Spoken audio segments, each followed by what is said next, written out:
بسم اللہ الرحمن الرحیم۔ آج پھر آپ لوگوں کے سامنے ایک بہت پیاری حکایت اللہ کے ولی کی بیان کرنے جا رہے ہیں۔ حضرت سیدنا حاتم اصم رحمۃ اللہ تعالی علیہ، یہ اللہ تعالیٰ کے ولی گزرے ہیں، ولی اللہ تھے۔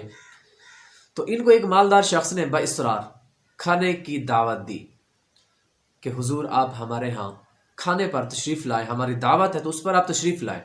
تو حضرت سیدنا حاتم اصم رحمۃ اللہ تعالی علیہ نے فرمایا کہ میری 3 شرطیں ہیں، اگر یہ پوری کریں گے تو میں ضرور آؤں گا۔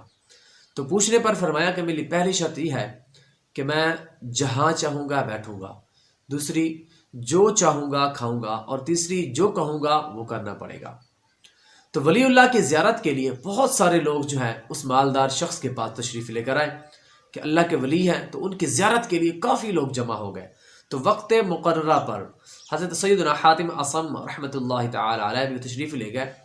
تو آپ جاتے ہی جہاں لوگوں کے جوتے پڑے تھے تو جوتوں کے ساتھ ہی آپ بیٹھ گئے۔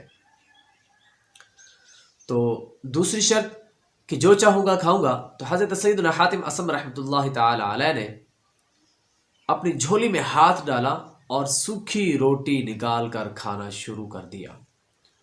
تو جب سلسلہ طعام ختم ہوا تو سلسلہ طعام ختم ہونے کے بعد آپ نے فرمایا کہ ایک چولہا لاؤ، اس کے اوپر توا رکھ دو۔ حکم کی تعمیل ہوئی، آپ نے فرمایا اس کے نیچے آگ جلا دو۔ آگ جلائی گئی، حکم کی تعمیل ہوئی۔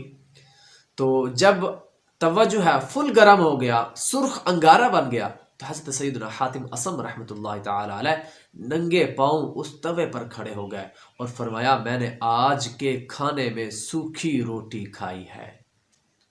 تو پھر آپ نیچے تشریف لائے، نیچے اتر گئے۔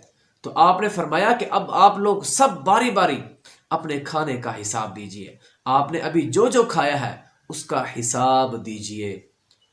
تو سب کی چیخیں نکل گئیں، سب نے بیک وقت بولا کہ سیدی ہم اس کی طاقت نہیں رکھتے، ہمارے نرم و نازک پاؤں ہیں اور یہ بہت زیادہ گرم توا ہے، تو ہم اس پر کھڑے ہو کر کیسے دے سکتے ہیں۔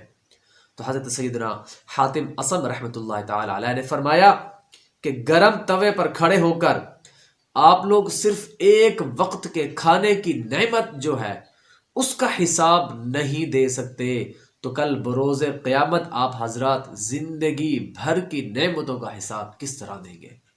اللہ اکبر، کتنی بڑی بات ہے۔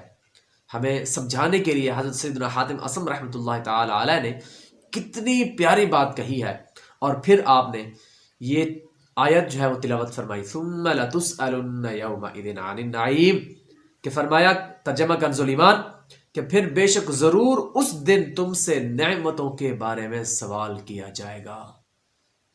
تو آپ بھی کوشش کیجئے کہ اللہ تعالیٰ کی جتنی بھی نعمتیں ہیں، بلکہ ہر چیز اللہ تعالیٰ کی نعمت ہے۔